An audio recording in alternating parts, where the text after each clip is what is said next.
আজি তিনিচুকীয়াবাসীক নষ্টালজিক কৰিম। আগতে তিনিচুকীয়া চহৰখন কেনেকুৱা আছিল, পুৰণি তিনিচুকীয়া চহৰৰ কেইখনমান আলোকচিত্ৰ দেখুৱাম আপোনালোকক। আপুনি বাৰু সেই ঠাইবোৰ চিনি পায়নে? প্ৰথমে এই ফটোখন চাওকচোন, ধৰিব পাৰিছেনে এই ঠাইডোখৰ?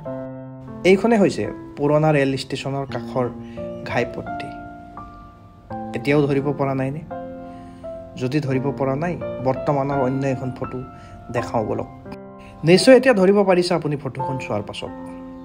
তিনিচুকীয়া বুলি ক'লে চাহ আমাৰ দুচকুত ভাহি উঠে।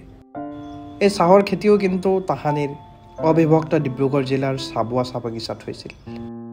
এইখন হৈছে তাহানিৰ চাবুৱা চাহ বাগিচা। এইখন চাবুৱা চাহ বাগিচাৰ পৰিচালক অৰ্থাৎ মেনেজাৰৰ বাংলো। এই ফটোখন চাই আপুনি ধৰিব পাৰিছে মই কোন ঠাইডোখৰৰ কথা ক'ব বিচাৰিছোঁ। এইখনে হৈছে এতিয়াৰ তিনিচুকীয়া ৰেল ষ্টেচন। এই ষ্টেচনটোৰে অসমৰ প্ৰথমটো ৰেল যাত্ৰা 1881 চনত সম্পন্ন হৈছিল ডিব্ৰুগড়ৰ পৰা মাকুমলৈকে।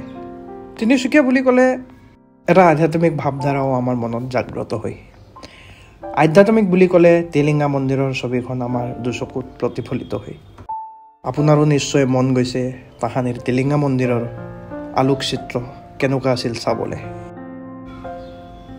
এইখনেই তাহানিৰ টিলিঙা মন্দিৰ, কিন্তু আজি পৰিৱৰ্তন হ'ল। দেওশাল চাহ বাগিচাত থকা আই থানখন কেনেকুৱা আছিল জানেনে? এইখন হৈছে তাহানিৰ আই থানৰ এটি পুৰণা ফটো। ফটোখন চাই নিশ্চয় আপুনি ধৰিব পাৰিছে। এই ফটোখন চোৱাৰ পাছত নিশ্চয় ধৰিব পাৰিছে মই ক'ৰ কথা ক'ব বিচাৰিছোঁ।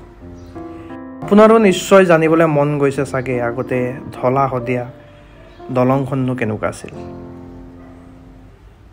যদি মই কোৱাৰ দৰে ভাবি আছিল তেন্তে চাওঁ বলকচোন।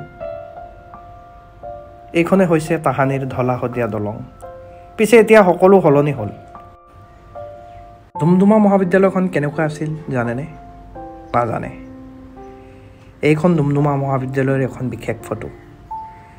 পিছে ফটোখনত থকা ব্যক্তিসকল কোন মই নাজানো। যদি আপোনালোক জানে কমেণ্ট কৰি জনাবচোন। কেইবাখনো পুৰণি ফটো আপোনালোকক দেখুৱাই নষ্টালজিক কৰিলোঁ। এতিয়া দেখুৱাওঁ অন্তিমখন ফটো। এইখন হৈছে তিনিচুকীয়াত থকা গুইজান ঘাট। এই ঠাইডোখৰ বৰ্তমান পৰ্যটনস্থলীলৈ ৰূপান্তৰ হৈছে আৰু নানা পৰ্যটক ইয়ালৈ আহে, ফূৰ্তি কৰে, বনভোজ খায়। আজি এইখিনিয়ে আপোনালোকক পুৰণা আলোকচিত্ৰসমূহ দেখুৱাই আপোনালোকক নষ্টালজিক কৰিবলৈ চেষ্টা কৰিলোঁ। ভিডিঅ'টো চাই যদি ভাল লাগিলে তেন্তে আপোনাৰ বন্ধুবৰ্গলৈ শ্বেয়াৰ কৰি দিব আৰু আমাৰ পেজটো ফ'ল' কৰিবলৈ নাপাহৰিব।